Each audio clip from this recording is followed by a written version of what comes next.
दिया गया था और आज वो पेड़ की एक डाल पर बैठ उसी डाल को काट रहा था। एक दूसरा व्यक्ति जो श्रीमंत दिख रहा था, वो इस घटना को देख रहा था। उसने जाकर विक्रम से पूछा, अरे भाई, ये क्या कर रहे हो? देख नहीं रहा कि डाल काट रहा हूँ। अरे भाई, अगर तुम इस तरह से डाल को काटोगे तो खुद भी गिर जाओगे। कुछ भी कहते हो, तुम बस देखते जाओ। जयचंद ने सोचा कि शायद विक्रम कोई तरकीब लगा रहा है, पर देखते ही देखते डाल कट गई और विक्रम नीचे गिर पड़ा। मैं भी कहां इस मूर्ख की बातों में आकर इसे देखने लगा। हाय, बहुत दर्द हो रहा है, लेकिन देखा डाल तो कट गई ना। अब इस डाल का क्या करोगे? कुछ नहीं, अगर किसी को जरूरत पड़ी तो वो ले जाएगा। अब मैं चला, मुझे राजा से मिलना है, बहुत जरूरी काम है। अच्छा, क्या काम है? तुम्हें क्यों बताऊं, राजा और मेरे बीच की बात है। ये कहकर विक्रम राज्य की तरफ बढ़ने लगा और जयचंद उसके पीछे पीछे जाने लगा। जैसे ही विक्रम ने राज्य में पैर रखे, वैसे ही वहाँ वर्षा शुरू हो गई। देखा कैसे मैंने आते ही वर्षा करा दी। मूर्ख, तो वर्षा अपने समय से हुई है, तुम्हारे आने से नहीं। पास ही के खेत में कुछ लोग थे। उन्होंने ये देखा और विक्रम के पास आकर कहने लगे, प्रभु, कौन है आप? इस जगह पर 1 वर्ष से वर्षा नहीं हुई और आपके आते ही वर्षा शुरू हो गई। धन्य है प्रभु, आप धन्य हैं। आपके दिव्य चरण इस गांव में पड़ते ही हमारे तो भाग्य खुल गए। आप इसी गांव में रहिए और कहीं जाइएगा नहीं। गाओ, मेरे गुणगान गाओ और सबको बताओ, विक्रम आ गया है और राज्य के दुख काट गया है। जयचंद इस घटना को देख अपने माथे पर हाथ रख देता है और सोचता है, ये लोग भी मूर्ख हैं और ये तो नीरा मूर्ख है ही, लेकिन मैं इसका इस्तेमाल कर सकता हूँ। असल में जयचंद को भ्रष्ट होने के नाते राज्य से निकाल दिया गया था। इसी कारण वो राज्य के बाहर जंगल में था। जयचंद मौके का फायदा उठाकर लोगों से कहता है, ये है बाबा विक्रम, मुझे राज्य से बाहर निकाला गया और मैंने इनसे मदद मांगी तो आज इन्होंने मेरी मदद कर दी है। जाओ और ये बात पूरे राज्य में बता दो। अरे पर बारिश तो मैंने कराई, तुमने मदद कब मांगी मुझसे? बाबा विक्रम कहना चाह रहे हैं कि यदि कोई मदद ना मांगता तब भी वो तुम सबकी मदद जरूर करते। बहुत उदार है बाबा। बाबा विक्रम की सदा जय हो। चलो महाराज को ये खबर सुनाई जाए। अब वहाँ सिर्फ विक्रम और जयचंद बचे। अन्य व्यक्ति इस खबर को पहुँचाने राज्य में चले गए। बाबा विक्रम, कहा मेरे भक्त जी, आप अपने इस अनन्य भक्त को बताएं कि आप महाराज को किस कारण मिलने आए थे। अब जब मेरे परम भक्त ने पूछा है तो बताता हूँ। उनकी पुत्री का विवाह होने वाला है और मैंने सुना है कि जो उनकी कन्या को शास्त्रार्थ में हरा देगा वो उसी से विवाह करेंगी। अच्छा, तो आप उनसे शास्त्रार्थ में जीतकर उनसे विवाह करने आए हैं। बहुत ज्ञानी हो, मेरे बिना बताए ही समझ गए। एकदम मूर्ख है, अभी खुद ही बताया और अब कहता है कि बिना बताए ही समझ गया। छोड़ो, वैसे भी मुझे तो बस अपना काम निकालना है। चलो अब राजा के पास चलते हैं। आप क्यों जाते हैं? आप तो बड़े ही बुद्धिमान और दिव्य व्यक्ति हैं। आपका संदेश लेकर आपके इस भक्त को जाना चाहिए। सही कहते हो। जाओ भक्त और राजा से कह दो कि मैं शास्त्रार्थ करने आ रहा हूँ। जो आ गया बाबा विक्रम। ये कहकर जयचंद वहाँ से सीधे राजमहल पहुँच गया। राजा की दरबार लगी थी और राजा के कानों तक विक्रम और जयचंद की खबर पहुँच गई थी। जैसे ही जयचंद दरबार में पहुँचा, उसने गुहार लगाई, महाराज आदित्यनाथ की जय हो, महाराज आदित्यनाथ की जय हो। महाराज, मैं तो वन में बिना किसी आशा के घूम रहा था, कि तभी बाबा विक्रम ने मुझे एक नई आशा, एक नई उमंग दे दी। मैंने भी सुना है कि उनके दिव्य चरण पड़ते ही गांव के भाग्य खुल गए। इस बार मैं तुम्हें क्षमा करता हूँ। वर्षा उनकी तरफ से आपके राज्य को एक भेंट स्वरूप है। हम आभारी हैं। और क्या कहा उन्होंने? उन्होंने कहा कि राजकुमारी जी को वो शास्त्रार्थ में हराकर उनसे विवाह करेंगे। वो बहुत ज्ञानी होंगे, पर बड़े बड़े विद्वान मेरी बेटी से नहीं जीत पाए हैं। ठीक है, तुम उन्हें आज ही ले आओ। अब सारी चीजें जयचंद के अनुसार हो रही थी। उसका षड्यंत्र सफलता की कगार पर था। कुछ दिन बीता और समय आ गया था। जयचंद विक्रम को लेकर शास्त्रार्थ के लिए पहुंचा। वहां राजकुमारी मंदरा, राजा आदित्यनाथ और एक नया मंत्री किशन भी था। स्वयंवर का शास्त्रार्थ शुरू किया जाए। क्षमा कीजिएगा महाराज, लेकिन बाबा विक्रम का कुछ कहना है। आप वो पहले सुन ले, फिर ये स्वयंवर शुरू किया जाए। कहिए, क्या कहना चाहते हैं आप? विक्रम मौन रहा। ये देख मंत्री ने किशन से पूछा, कहीं मौन व्रत तो धारण नहीं कर लिया है आपके बाबा ने? बिल्कुल सही समझे आप मंत्री जी। आज बाबा का मौन व्रत है, इसीलिए वो बिना बोले यानी मौन होकर सिर्फ इशारों में शास्त्रार्थ करेंगे। बाकी अगर राजकुमारी चाहें तो वो आम तरीके से कर ले। आप किसी भी तरह से शास्त्रार्थ करें, हमें कोई दिक्कत नहीं। और जिस ढोंगी को यहाँ लाकर बिठाया है, उन्हें जैसे शास्त्रार्थ करना है वैसे करने दीजिए।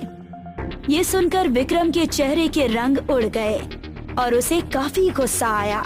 उसने अपनी आंखें गुस्से में बड़ी कर ली और मुंह फुला लिया।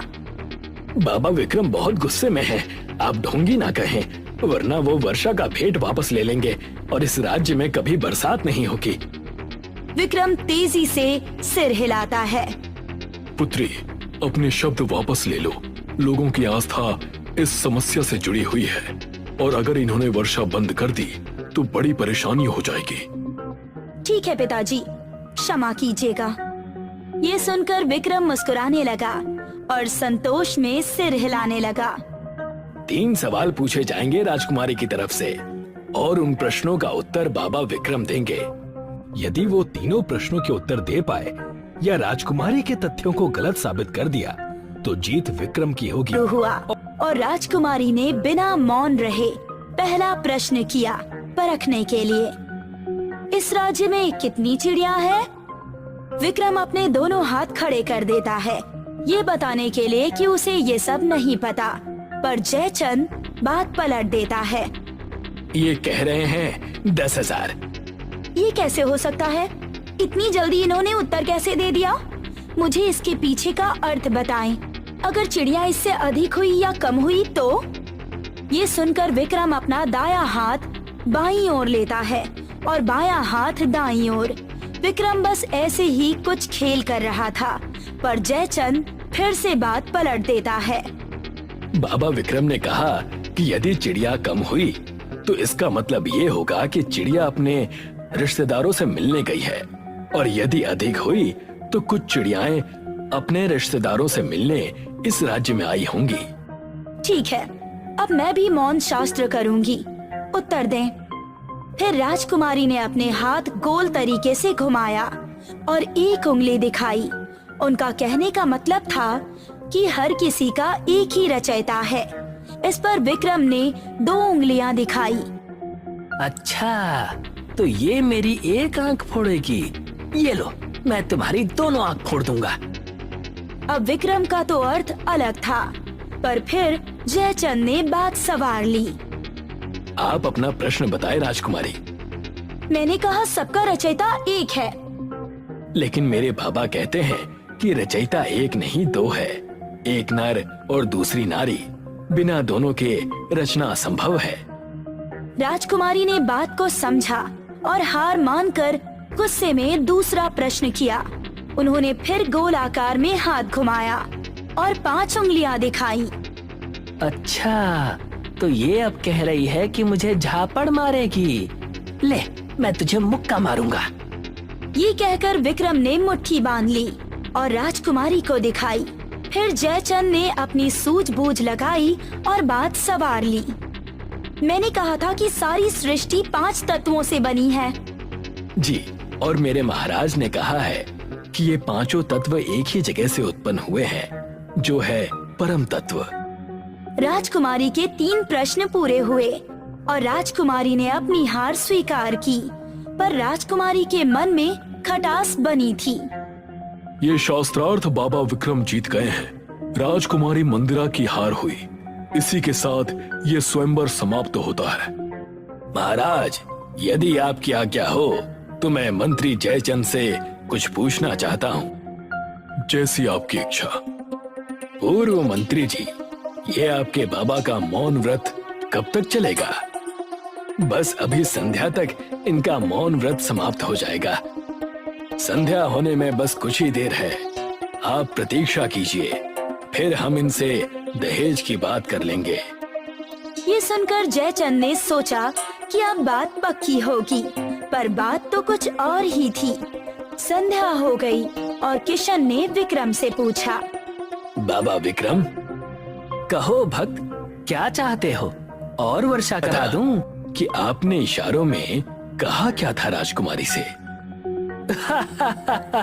बस इतनी सी बात भक्त, अभी बता देता हूँ। तुम्हारी राजकुमारी ने पूछा कि इस गांव में कितनी चिड़िया है, तो मैंने कहा कि ये कोई सवाल थोड़ी है, मुझे नहीं पता कितनी चिड़िया है। और बाकी प्रश्नों का? जयचंद की सांसें थम सी गई, पर अब भागने का कोई रास्ता न था। फिर इन्होंने मुझे एक उंगली दिखाई और कहा कि एक आंख फोड़ देंगी, तो मैंने इन्हें 2 उंगली दिखाई और कहा कि मैं इनकी दोनों आंखें फोड़ दूंगा। फिर इन्होंने हाथ खोलकर 5 उंगलियां दिखाई और कहा कि एक चाटा मारेंगी, तो मैंने भी मुट्ठी बांधी और कहा कि मैं मुक्का मारूंगा। वाह, आप तो बड़े ही ज्ञानी निकले। क्यों महाराज? डाल दो इन दोनों को काल कोठरी में। मैं तो यूं ही डर रहा था कि ये वर्षा रुकवा देगा। महाराज, ये तो वही बात होगी बूढ़े खजूर वाली, जहाँ खजूर बूढ़ा होकर गिरने वाला था, लेकिन कौवा आकर डाल पर बैठ गया तो लोग कहने लगे कि कौवे ने खजूर गिरा दिया। महाराज, क्षमा करे, क्षमा करे। मेरी पुत्री का विवाह इस मूर्ख से करा रहा था। पाखंडी, अब तुझे कभी रिहा नहीं किया जाएगा। सैनिक आकर दोनों को वहाँ से ले गए और विक्रम अभी भी नहीं समझ पाया कि हो क्या रहा है और हंसते हंसते काल कोठरी चला गया। योगी एक फॉरेस्ट ऑफिसर था। उसकी पोस्टिंग तमिलनाडु के नेलागोंडा जंगलों में हुई थी और इन्हीं जंगलों में लाल चंदन के झाड़ भी पाए जाते थे। मेरे यहाँ रहते हुए कोई भी लाल चंदन के पेड़ों की चोरी नहीं कर सकता है। जी सर, पर वो वर्धा राजन हर बार कोई नया रास्ता ढूंढ लेता है लाल चंदन के पेड़ों को चुराने का। अब मैं आ गया हूँ ना, अब वो इस जंगल से एक भी लाल चंदन का पेड़ चुरा नहीं पाएगा। अब से मैं खुद डे एंड नाइट पेट्रोलिंग करूंगा। और वैसे भी चेक पोस्ट पे जिस ऑफिसर की ड्यूटी है, मुकेश, वो भी बहुत ईमानदार है। मुझे उससे बात करनी होगी। ठीक है सर। चलो चेक पोस्ट से चलते हैं। हवालदार फॉरेस्ट ऑफिसर योगी को चेक पोस्ट पार ले आया। Hello sir, good morning. बहुत नाम सुना है सर आपका, आज पहली बार देख रहा हूँ। Thank you.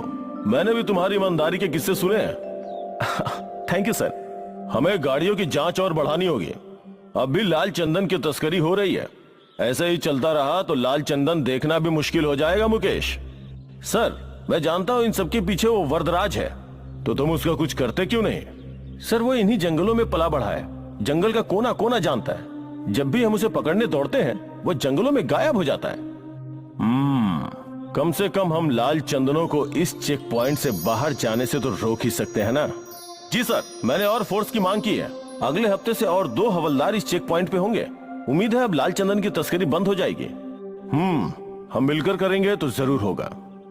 उस दिन से फॉरेस्ट ऑफिसर खुद दिन में काई पर जंगलों में पेट्रोलिंग का काम करता था, खास करके रात के समय। यहाँ जंगल के भीतर डेरा जमाए वरदराजन को योगी के आने की खबर मिल गई। भाई, वो योगी जंगल में दिन रात पेट्रोलिंग कर रहा है। अब हम कैसे लाल चंदन का पेड़ काटेंगे? हर समस्या का एक समाधान होता है छोटे। वरदराजन ने स्वामी के कान में कुछ कहा। फिर रात के अंधेरे में स्वामी फॉरेस्ट ऑफिसर के ऑफिस के बाहर पहुंचा। वो किसी का इंतजार कर रहा था। कुछ देर बाद गार्ड वहां पहुंचा। ए, भाई ने तेरे लिए मिठाई भेजी है और इसके बदले बस हमें समय समय पर इत्तला करते रहना। तुझे हर हफ्ते अपनी मिठाई मिल जाएगी। वाह, भाई को शुक्रिया बोलना। हाँ ठीक है। स्वामी खुशी खुशी अपने अड्डे पर लौटा और वरदराजन को सब कुछ बता दिया। अब देखते हैं वो फॉरेस्ट ऑफिसर अपना क्या बिगाड़ता है। हाँ भाई। उस रात से वरदराजन और उसके आदमियों ने लाल चंदन के पेड़ों को काटना शुरू कर दिया और यहाँ गार्ड मैसेज करके वरदराजन को फॉरेस्ट ऑफिसर की लोकेशन बताया करता था। जिस समय फॉरेस्ट ऑफिसर दक्षिण की दिशा में जाता तो वरदराजन के आदमी उत्तर की दिशा में लाल चंदन करके वरदराजन को फॉरेस्ट ऑफिसर की लोकेशन बताया करता था। जिस समय फॉरेस्ट ऑफिसर दक्षिण की दिशा में जाता तो वरदराजन के आदमी उत्तर की दिशा में लाल चंदन के पेड़ काट रहे थे और जिस समय योगी उत्तर की दिशा में पेट्रोलिंग करता वो दक्षिण की दिशा में पेड़ काटने लगे। ये सिलसिला कई दिनों तक चलता रहा। एक दिन की बात है, उत्तर की दिशा से वरदराजन के लड़के लाल चंदन का पेड़ काटकर निकल गए थे। फिर जब योगी वहां पहुंचा तो उसका ध्यान उस ताजे कटे हुए पेड़ के तने पर गया। फिर जब योगी वहां पहुंचा तो उसका ध्यान उस ताजे कटे हुए पेड़ के तने पर गया। ऐसा लग रहा है कि ये पेड़ आज ही कटा है, पर मैं इतने देर से पेट्रोलिंग कर रहा हूँ तो कैसे कोई मेरे आंख के नीचे से ये लाल चंदन का पेड़ काट सकता है। जरूर कुछ गड़बड़ है। योगी ने कुछ नहीं कहा और जीप में बैठकर दक्षिण की दिशा में चलने लगा। जब वो यहाँ पहुँचा तो यहाँ भी उसने ताजे कटे हुए पेड़ों के तने दिखे। ये तना भी आज ही कटा हुआ है, मतलब अब भी वरदराजन लाल चंदन के पेड़ों की चोरी कर रहा है। मुझे ये सब जल्द ही रोकना होगा। गाड़ी चेक पोस्ट पर लो। योगी जीप में बैठ गया और गार्ड ने गाड़ी चेक पोस्ट की ओर ले ली। क्या हुआ सर, आप बहुत टेंशन में लग रहे हैं। मुझे तुमसे अकेले में बात करनी है। जी सर, आइए ना, अंदर बैठकर बात करते हैं। चेक पोस्ट की छोटी चौकी में बस फॉरेस्ट ऑफिसर योगी और इंस्पेक्टर मुकेश थे। बोलिए सर, यहाँ हमारी बातें कोई नहीं सुन सकता। मुकेश, अब भी जंगल में लाल चंदन के पेड़ कट रहे हैं। क्या यहाँ से कोई बड़ी गाड़ी गुजरी है? नहीं सर, अभी तक तो नहीं, पर कल ये ट्रक आएंगे जंगल में रोड बनाने के लिए रेत लेकर। फिर जरूर लाल चंदन उसी में जाएगा। कल मैं किसी भी हालत में उस ट्रक को इस चेक पोस्ट से बाहर जाने नहीं दूंगा। हाँ, और मैं उस वरदराजन को पकड़ कर रहूंगा। ठीक है सर। यहाँ जंगल में वरदराजन अपने अड्डे पे योजना बना रहा था। कल रेत वाली गाड़ी सारे लाल चंदन के झाड़ भरकर बाहर ले जाना है ना? नहीं। अब तक तो उस फॉरेस्ट ऑफिसर को सब कुछ पता चल गया होगा। वो कल चेक पोस्ट पर हम सबका इंतजार करेगा। तो अब हम क्या करेंगे? कैसे इन लाल चंदनों को इस जंगल से बाहर निकालेंगे भाई? वरदराजन ने अपनी योजना बना ली थी। अगली सुबह रेती की गाड़ी जंगल के अंदर आई। इंस्पेक्टर मुकेश ने फॉरेस्ट ऑफिसर योगी को कॉल करके ये बात बता दी। सर, ट्रक आ गए हैं, आप भी आ जाइए। ठीक है। वो ट्रक कंस्ट्रक्शन साइट पे पहुंचा। यहाँ ट्रक ने सारी रेत अनलोड की और फिर वरदराजन और उसके आदमियों ने उसमें एक लाल चंदन के पेड़ के तने को लोड कर दिया। यहाँ फॉरेस्ट ऑफिसर और गार्ड जीप में निकले, पर उनके रास्ते में कई और पेड़ गिरे हुए थे। सर, घूम के जाना होगा। ये सब उस वरदराजन ने ही किया होगा। जल्दी चलो, आज उसे पकड़ कर ही रहेंगे। वरदराजन वहाँ से निकल गया। अब जब फॉरेस्ट ऑफिसर योगी वहाँ पहुँचा तो ट्रक भी वहाँ से निकल चुका था। चेक पोस्ट के पास ले लो। योगी ने इंस्पेक्टर मुकेश को कॉल लगाया। मुकेश, वो लोग निकल चुके हैं, अब तुम्हें ही उन्हें रोकना होगा। जी साहब। इंस्पेक्टर मुकेश अपने सारे आदमियों के साथ चेकपोस्ट पर खड़ा हो गया। ट्रक धीरे धीरे चेकपोस्ट की ओर बढ़ने लगा। चेकपोस्ट पर मुकेश और सारे पुलिस वाले बंदूक तान कर खड़े थे। ड्राइवर ने पुलिस वालों को देखा और उसने गाड़ी रोक दी और पीछे से फॉरेस्ट ऑफिसर ने अपनी जीप लगा दी। ट्रक को चारों ओर से घेर लिया था। हवलदार, चेक करो ट्रक में क्या है। हवालदार ट्रक के अंदर चढ़ा। सर, यहाँ लाल चंदन तो है, पर एक ही है। क्या? इंस्पेक्टर ने भी ट्रक में चढ़कर जांच की तो वहाँ बस एक ही लाल चंदन का पेड़ था। सर, आप यहाँ आइए। अब फॉरेस्ट ऑफिसर योगी भी ट्रक में चढ़ गए। वो भी ये सब देखकर हैरान था। उस वरदराजन ने इस बार भी हमारे साथ धोखा किया। और यहाँ वरदराजन अपने सारे लोगों के साथ और लाल